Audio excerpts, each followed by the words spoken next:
आइए जानते हैं कि नालंदा विश्वविद्यालय की स्थापना किसने की थी और इसे बख्तियार खिलजी ने क्यों इसका विनाश कर दिया। प्राचीन भारत में नालंदा विश्वविद्यालय शिक्षा का सर्वाधिक महत्वपूर्ण केंद्र था।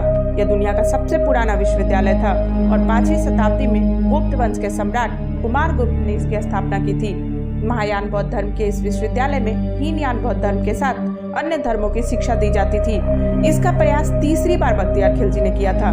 सबसे पहला प्रयास स्कंदगुप्त के शासनकाल के दौरान मिहिर कुल के हूनों ने किया था, लेकिन स्कंदगुप्त के उत्तराधिकारियों ने पुस्तकालय की मरम्मत करवा ली थी और एक बड़ी इमारत के साथ सुधार कर दिया गया था इसे।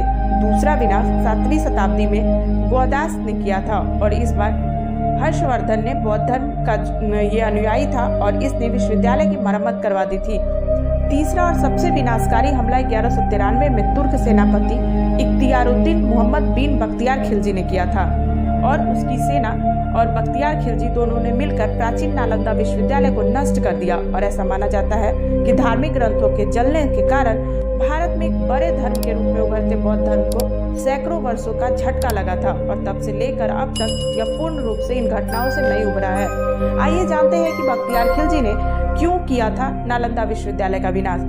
उस समय बख्तियार खिलजी ने उत्तर भारत में बौद्ध द्वारा शासित कुछ क्षेत्रों पर कब्जा कर लिया था और एक बार वह काफी बीमार पड़ा। उसने अपने हकीमों से काफी इलाज करवाया मगर ठीक नहीं हो सका और मरणासन स्थिति में पहुंच गया। तभी किसी ने उसको सलाह दी कि वह नालंदा विश्वविद्यालय के आयुर्वेद विभाग के प्रमुखाचार्य राहुल श्रीभद्र को दिखाए और इलाज करवाए, परंतु खिलजी इसके लिए तैयार नहीं था। उसे अपने हकीमों पर ज्यादा भरोसा था। वह यह मानने को तैयार नहीं था कि भारतीय वैद्य उसके हकीमों से ज्यादा ज्ञान रखते हैं या ज्यादा काबिल हो सकते हैं। लेकिन अपनी जान बचाने के लिए उसने नालंदा विश्वविद्यालय के आयुर्वेद विभाग के प्रमुखाचार्य राहुल श्रीभद्र को बुलवाया। फिर बख्तियार खिलजी ने वैद्यराज के सामने एक अजीब सी शर्त रख दी और कहा कि मैं उनके द्वारा दी गई किसी भी प्रकार की दवाई नहीं खाऊंगा, बिना दवा के वो उसको ठीक करे। वैद्यराज ने सोचकर उसकी शर्त मान ली और कुछ दिनों के बाद वह खिलजी के पास एक कुरान लेकर पहुंचे और कहा कि इस कुरान की पृष्ठ संख्या इतने में दी गई, इतने तक पढ़ लीजिए और आप ठीक हो जाइएगा।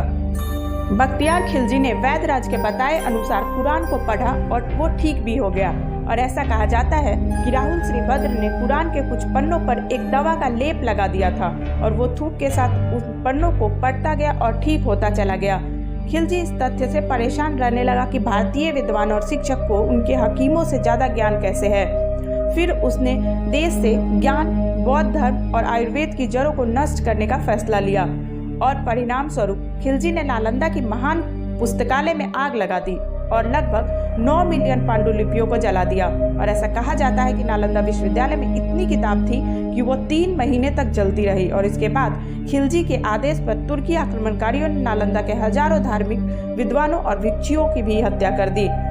आइए जानते हैं कि तबकाते नासरी के आधार पर नालंदा विश्वविद्यालय का विनाश कैसे हुआ था।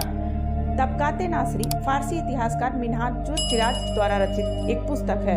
इसमें मोहम्मद गौरी की भारत विजय और तुर्की सल्तनत के आरंभिक इतिहास की लगभग 1260 ईस्वी तक की जानकारी मिलती है।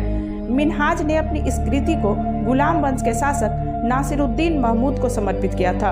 उस समय मिन्हाज दिल्ली का मुख्य काजी था और इस पुस्तक में मिन्हाजुस-सिराज ने नालंदा विश्वविद्यालय के बारे में बताया है कि खिलजी और उसकी तुर्की सेना ने हजारों भिक्षुओं और विद्वानों को जलाकर मार दिया क्योंकि वह नहीं चाहता था कि बौद्ध धर्म का विस्तार हो। वह इस्लाम धर्म का प्रचार प्रसार करना चाहता था।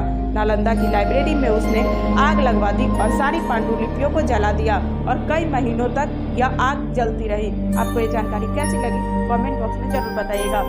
धन्यवाद।